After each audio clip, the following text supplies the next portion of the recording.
everyone, and welcome back to my channel, where everything you're about to hear and see has been done in one take. I'm your host, the One Take Man. I'm back to doing a scripted video this week, and surprisingly or not, it's another review.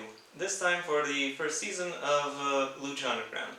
At the time of this video's premiere, it will have been 6 years since the final episode of Season 1 of Lucha Underground has been aired. And within this first season, not only did a new wrestling promotion soar to some amazing heights, Lucha Libre was once again popularized in the major pro wrestling markets of the world, and a new style of blending the gritty and the surreal has been brought into a very prolific time for pro wrestling in general. And now, 6 years after the ending of the first season, and some 3 years and change after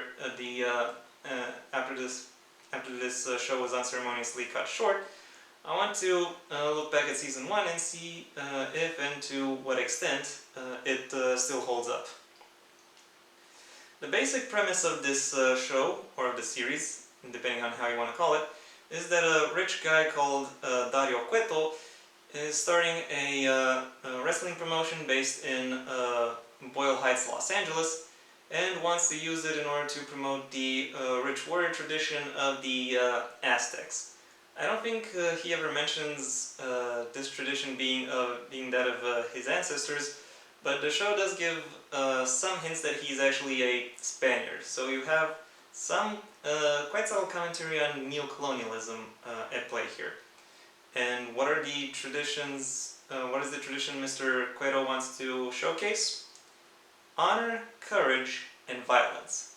In order to do so, he calls up a wide variety of wrestlers who have a lot of very varying and different gimmicks and styles, in order to actually compete within his promotion. Not all of them are Mexican, but they all fit the tone and vibe that this show is going for, as well as each other.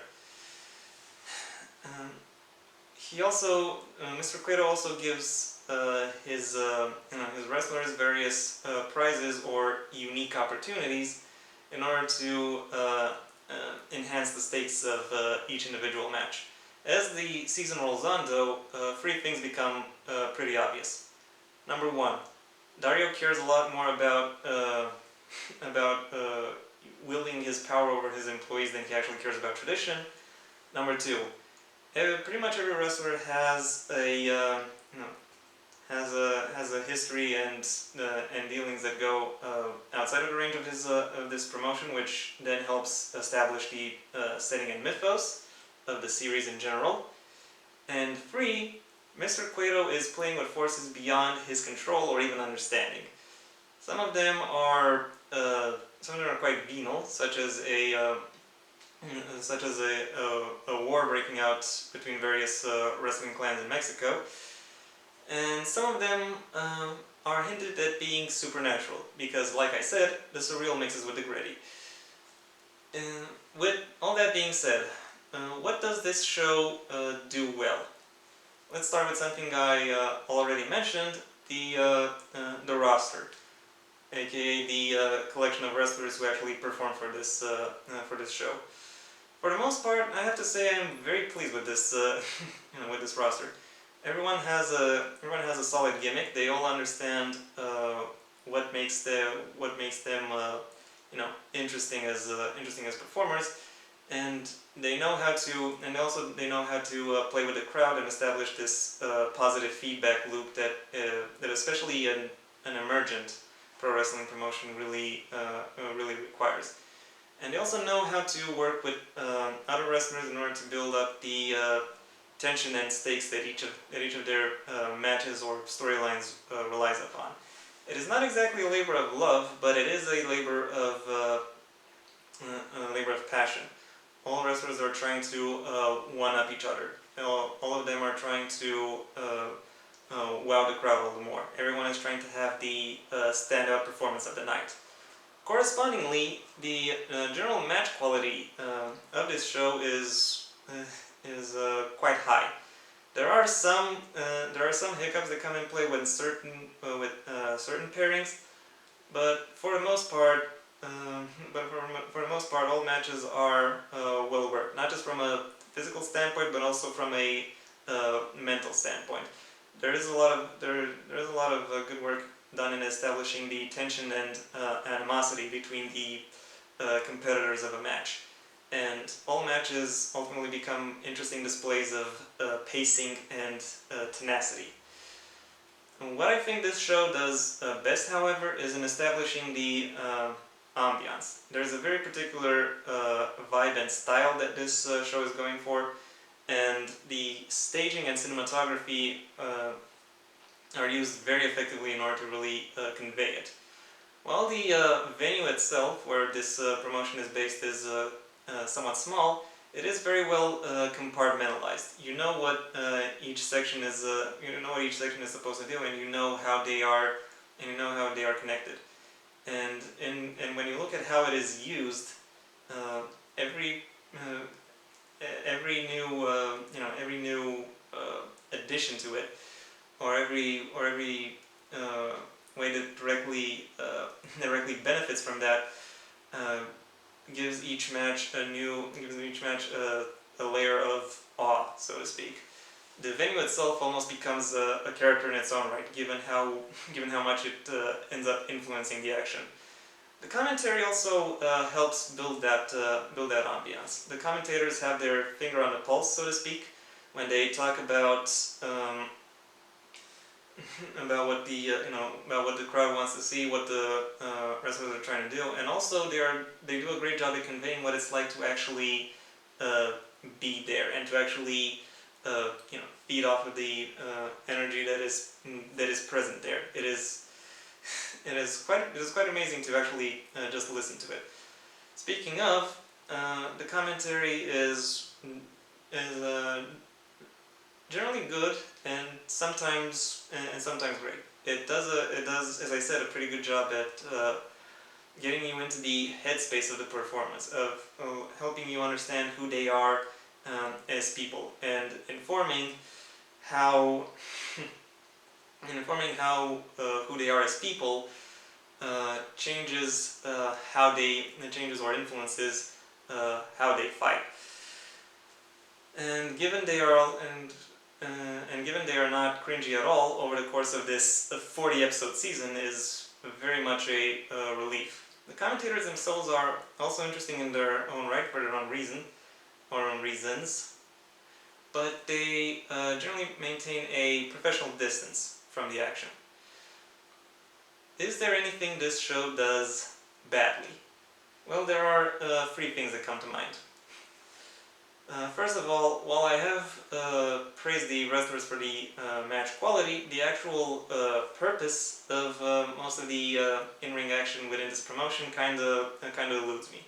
I did mention that Dario rolls out various prizes and unique opportunities in order to enhance the stakes of his matches, but this rollout occurs far too slowly for my liking, and ultimately, while there is a lot of spectacular action within this promotion, it ends up feeling quite hollow. This one is something I am somewhat willing to forgive, because it is likely that they didn't know who they would be able to get for their promotion, or for how long. So it's likely there were lots of times where they just had to throw whoever they got together in and just have a match. And for the most part, whoever they got actually did a pretty good job. The second thing I want to address is the fact that Dario himself is really unimpressive as a villain, or heel, in order to borrow the proper terminology.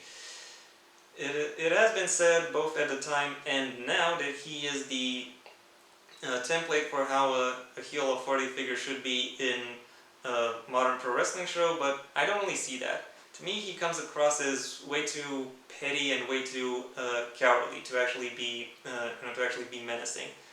There is some menace to him, but that only comes from the fact that his position as the boss of the promotion allows him to create certain stipulations or conditions that hinder wrestlers he doesn't like.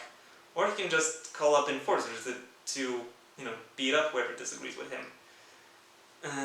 And while that might make him, while that does give him some degree of menace, it ultimately makes him seem kind of bland. I don't necessarily want to see him, fight his own performers, but I want to see him showcase more of a backbone than he did.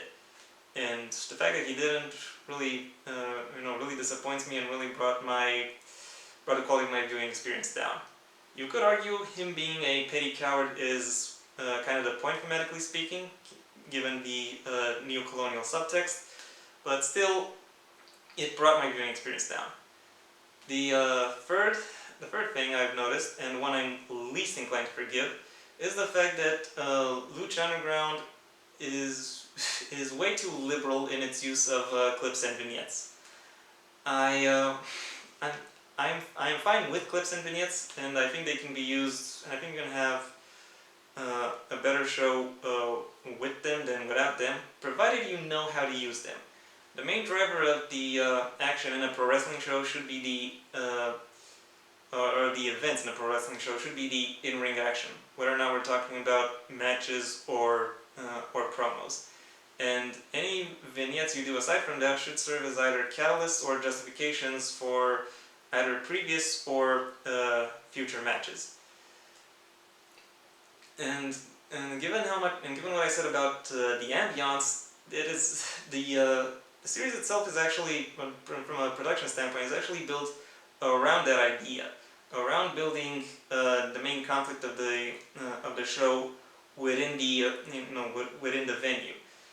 But the actual the actual presentation of the clip of the show relies far too much on clips and on things that happen outside of the venue in order to really enhance its stakes.